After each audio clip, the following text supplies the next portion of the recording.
자, 오늘 하나님께서 우리에게 주신 말씀은 갈라디아서 2장 1절에서 5절의 말씀입니다. 갈라디아서 2장 1절에서 5절의 말씀을 함께 읽도록 하겠습니다. 시작. 14년 후에 내가 바나바와 함께 디도를 데리고 다시 예루살렘에 올라갔나니 계시를 따라 올라가 내가 이방 가운데서 전파하는 복음을 그들에게 제시하되 유력한 자들에게 사사로이 한 것은 내가 다름질하는 것이나 다름질한 것이 헛되지 않게 하려 함이라. 그러나 나와 함께 있는 헬라인 디도까지도 억지로 할례를 받게 하지 아니하였으니 이는 가만히 들어온 거짓 형제들 때문이라.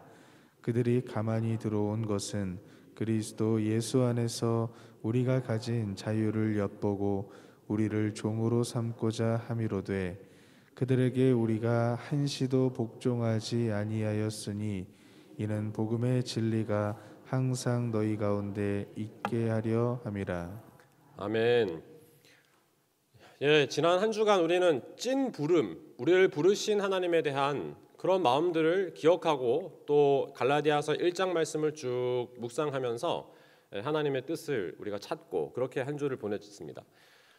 이제 토요일 오늘 이 시간들을 모아서 한번 먼저 점검을 해보고 그리고 말씀을 이어가도록 하겠습니다. 첫째 날에 우리가 기억했던 것이 우리가 하나님께로부터 난 것이다 라는 우리가 누구인가에 대한 부분이었습니다. 하나님께로부터 났다. 둘째 날에는 그럼 우리를 부르신 그분 누구시냐? 우리를 대속하신 분이시다. 십자가에서 됐어. 이 십자가의 그 죽음과 부활을 통한 복음이 우리를 살리고 우리를 주님의 종으로 불렀다. 자녀로 불렀다. 대속의 은혜를 기억했습니다. 셋째 날에는 짝퉁에 대한 것들을 살펴보면서 진정한 복음을 갖고 있는 사람들은 다른 것을 구하는 것이 아니고 하나님의 기쁨을 구한다. 하나님의 기쁨을 위해서 존재한다. 이렇게 말씀을 나눴고요. 넷째 날에는 은혜에 대한 말씀이었습니다. 이것이 다 하나님의 은혜다. 주님의 은혜다. 은혜가 무엇이라고 했습니까? 2000년 전 십자가와 부활의 사건이 지금 여기에서 경험되면서 예수 그리스도의 그 복음이 지금 나의 삶의 현장에서 경험되면서 이것이 역사하여 나를 새롭게 하고 자유롭게 하는 그것이 은혜라는 것입니다. 은혜. 그리고 어제는 영광을 살펴보았습니다. 하나님의 그 영광, 하나님과 연관시킬 때 내 삶의 자리를 하나님과 연관시킬 때 그곳에 하나님의 영광이 드러나게 되고 더 깊이 들어가서 우리의 삶이 하나님께 영광이 된다는 것은 세상 사람들이 우리를 볼 때 우리가 빛과 소금 역할을 감당할 때 우리를 통하여 하나님을 연관시킬 수 있는 복음의 삶을 살아낼 때 그것이 가장 큰 하나님의 영광이 된다는 것이죠. 자, 이렇게 말씀을 한번 정리를 해보면 한 가지를 확인할 수 있습니다. 하나님께서 부르셨습니다. 자유롭게 하셨습니다. 은혜를 주셨습니다. 영광스럽게 하십니다. 왜 그렇습니까? 왜 그렇게 부르시고 인도해 주십니까? 복음이 우리를 불러낸 것은, 복음의 사명을 감당케 하신 것은 그 복음이 역사하면 자유하게 하고 생명으로 살리게 하고 그 복음이 역사하는 곳마다 우리가 쓰임받는 곳마다 생명의 역사가 일어나기 때문에 그 복음의 역사가 있기 때문에 하나님이 부르시고 은혜를 주시고 영광을 허락해 주시는 것이라는 거죠. 이걸 기억해야 합니다. 여러분, 왜 영광일까요? 빛이 있으면 빛 가운데 생명이 살아나게 됩니다. 그래서 성경은 처음부터 빛이 있으라로 시작합니다. 빛이 있으라. 그리고 모든 것들이 시작되죠. 그리고 마지막에 이 성경의 끝에 가면 영원한 영광, 하늘의 그 충만한 기쁨이 임하여 새하늘과 새 땅이 임하고 그러니 결국 영광에서 시작하여 영광까지 이르는 것이 하나님 나라 복음의 역사인데 그 역사 가운데 이 영광을 덮어버리는 어둠이 죄악이 그리고 악한 영들의 공격 속에 모두 사로잡혀 있을 때 예수 그리스도의 은혜로 십자가의 은혜로 자유하게 하고 다시 하나님의 영광에 참여하게 하는 것 그것이 바로 복음의 역사이지 않습니까? 중요한 것은 그래서 오늘 이 찐부름을 정리하면서요 한 가지를 붙잡아야 됩니다. 자유. 자유예요. 오늘 이 말씀을 쭉 읽어가시면 바울이 다시 예루살렘에 방문한 것을 보게 됩니다. 성경을 전체적으로 풀어보면 바울은 예루살렘을 5번 정도 방문했다고 생각을 합니다. 첫 번째 방문은 살펴보았습니다. 이미 예수 그리스도를 만나고 아라비아에서 영적인 당금질 속에서 하나님의 사람으로 변화된 다음에 3년 만에 게바를 만나려고 올라가서 보름간 머물면서 야고보와 교제했었던, 그래서 하나님이 하신 일들을 함께 영광 올려드렸던 것이 있었고요. 그 이후에 지금 14년 만에 다시 예루살렘에 올라가서 바울이 전한 복음이 제대로 전해진 것인가, 그리고 바울이 전한 이 복음을 간증하면서 만나는 장면이 이제 오늘의 본문의 모습이에요. 그 이후에도 바울은 복음의 전도여행을 떠나서 전도여행이 끝날 때가 되면 예루살렘에 가서 다시 복음을 확증하고 그 은혜를 간증했던 것을 보게 됩니다. 자, 중요한 것은 14년입니다. 14년간 무슨 일이 일어난 것입니까? 오늘 우리 영광교회가 49주년 된 것을 기뻐하며 예배하는데 49년 동안 무슨 일이 일어난 것입니까? 변하지 않는 것이 있고요, 변한 게 있어요. 시대는 변했습니다. 방법은 변했습니다. 그런데 변함없는 사명인 민족 복음화와 세계 선교는 변하지 않았죠. 오늘 함께 기도했습니다마는 새벽에 기도하는 것은 49년 동안 변하지 않았습니다. 코로나 상황 속에서도 매주 예배하는 것은 변하지 않았습니다. 왜 변하지 않았습니까? 그 기도가, 그 예배가, 그 복음 전파의 사명이 생명을 살리는, 자유를 주는 복음의 역사이기 때문입니다. 이것이 중요합니다. 무엇이 변합니까? 우리를 구속시키고 어둡게 하고 우리를 무너뜨리고 힘들게 하는 관습들, 이런 것들은 계속 바뀌어져 가고 있습니다. 여러분, 이 유대인들이 왜 할례를 처음 행하게 했습니까? 왜 하나님께서 아브라함을 통해서 할례를 왜 행하게 하셨죠? 잘 생각해 보십시오. 할례는 애굽에서부터 종살이를 하던 이스라엘 백성들이 너희는 종이 아니라 나의 자녀야, 너는 선택받은 하나님의 자녀야 라면서 표시로 행한 것이 할례였습니다. 이것이 나중에 포로 생활을 하는 바벨론 생활 속에서도 그 제국의 그 압력과 핍박 속에서도 할례를 행함으로 나는 하나님의 자녀지, 맞아, 나는 포로가 아니라 하나님의 자녀지를 기억했던 사건이 할례예요. 그런데 이것이 변질된 것은 무엇이냐 하면 할례, 너 할례 안 할래? 이렇게 하는 거예요. 그래서 할례를 받았냐 안 받았냐 이걸 보면서 안 받았으면 너는 하나님이 선택받은 사람이 아니네, 오히려 자유인을 종으로 묶어버리는 관습이 돼버린 거예요. 이게 무서운 겁니다. 여러분, 예수 그리스도의 복음이 우리를 자유하게 하고, 그리하여 오늘 본문에 보면 14년 만에 바나바와 디도가 바울과 함께 예루살렘에 가거든요. 이게 참 재밌는 장면입니다. 바나바는 사실 안디옥 교회의 영적 지도자였어요. 핵심이었습니다. 바울은 신입이었어요. 신입.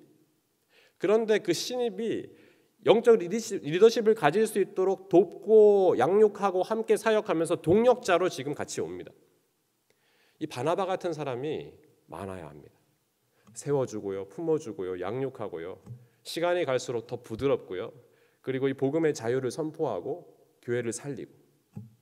오늘 또 새벽에 기도하는 분들이 바나바처럼 되면 좋겠어요. 또 한 존재가 있습니다. 디도입니다. 디도는 이방인이에요. 찐 이방인. 이방인이 예수를 영접하고 나중에 고린도 교회의 문제를 해결하는 해결사로 쓰임 받고요. 나중에는 가장 거칠고 힘든 곳인 크레타 섬이죠. 그 섬 안에 보내서 복음을 전하게 하고 바울이 나의 참 아들이다 하면서 파송을 하고 보낸 목회서신이 디도서이지 않습니까? 이 디도는 이방인이에요. 그런데 디도를 할례를 행하지 않은 상태로 데리고 복음을 전하면서 예루살렘에 가서 디도를 샘플로, 증거로 보여주는 거예요. 이게 이 복음의 역사입니다. 예루살렘에 가서 이 전체적인 복음을 나누면서 전했던 복음을 전하면서 바울이 뭐라고 합니까? 나는 이방인의 사도입니다. 여러분, 이방인의 사도란 말이 얼마나 귀한 말인지 아십니까? 제가 이 묵상하다가 깨달았는데요, 예루살렘 빼고는 전부 이방이에요. 그러면 바울의 사역의 영역은 사실 예루살렘에 있는 이 사도들을 제외한 나머지 모든 영역이 이방인, 그들을 위한 사역이 바울의 사역이라는 거예요. 바나바, 함께 왔죠. 그리고 디도를 데려왔어요. 여러분, 그곳에서 어떤 일이 있었겠습니까? 자, 먼저 이 세 사람이 어떤 과정을 통해서 예루살렘에 오게 되었을까요? 제가 한번 상상해 보았습니다. 오늘 말씀해 보면 2절에 계시를 따라 되어 있거든요. 내 마음에 계시는 그분이 말씀하는 겁니다. 바울아, 예루살렘에 올라가라. 바나바와 디도와 함께 가라.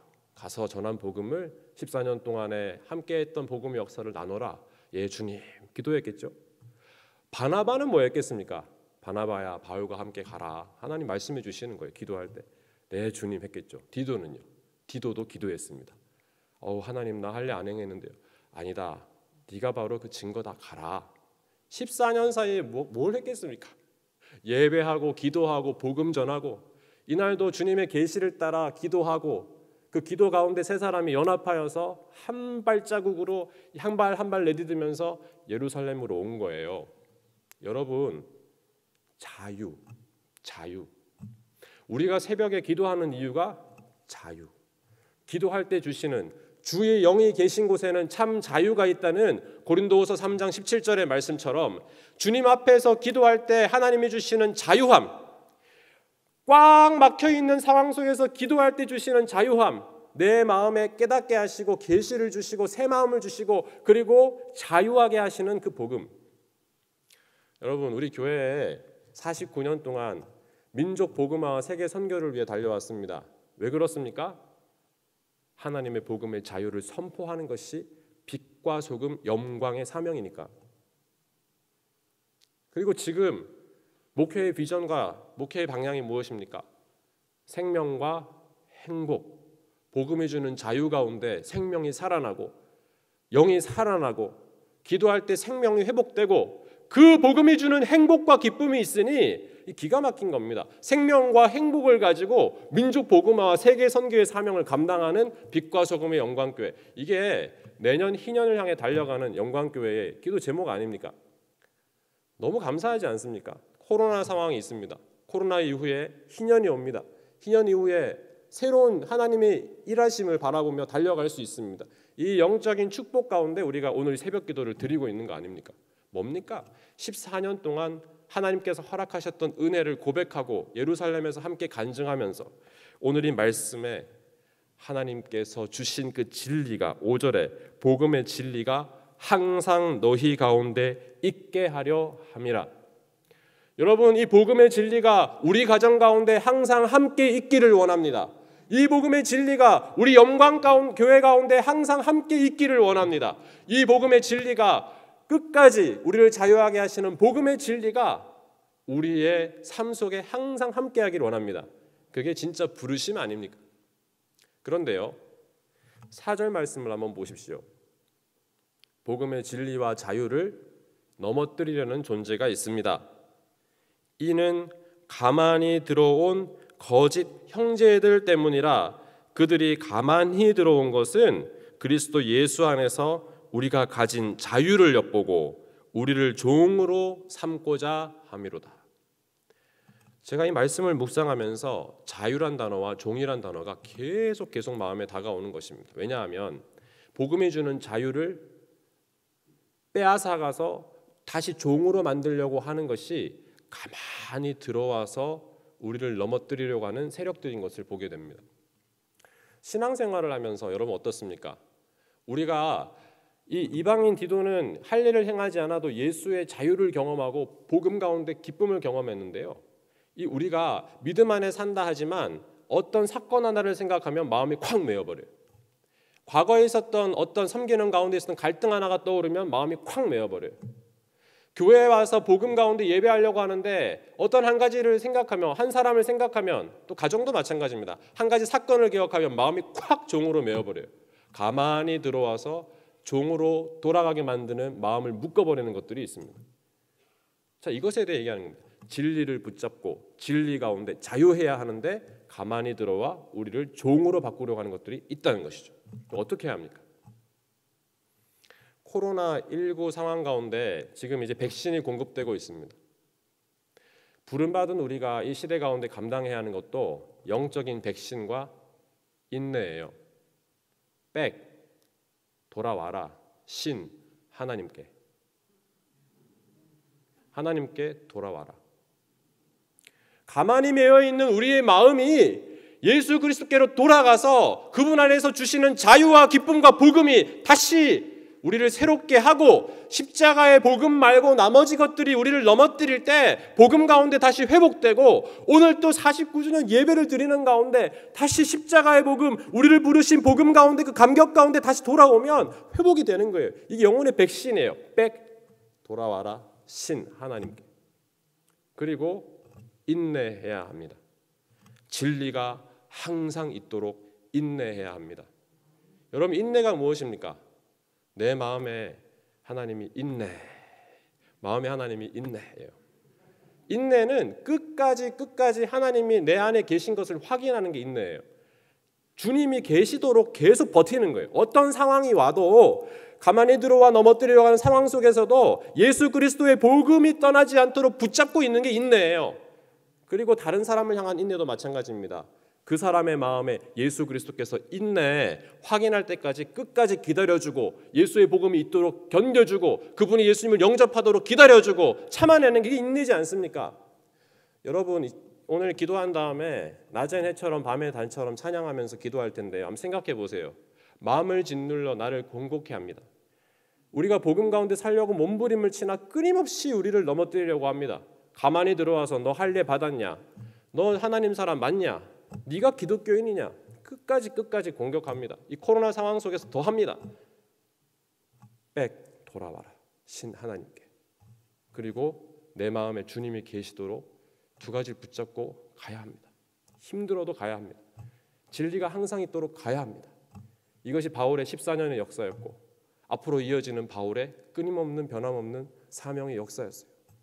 오늘 새벽에 기도하면서 우리 부르심을 다시 생각해 봅시다. 왜 하나님께서 우리를 영광교회로 부르셨나?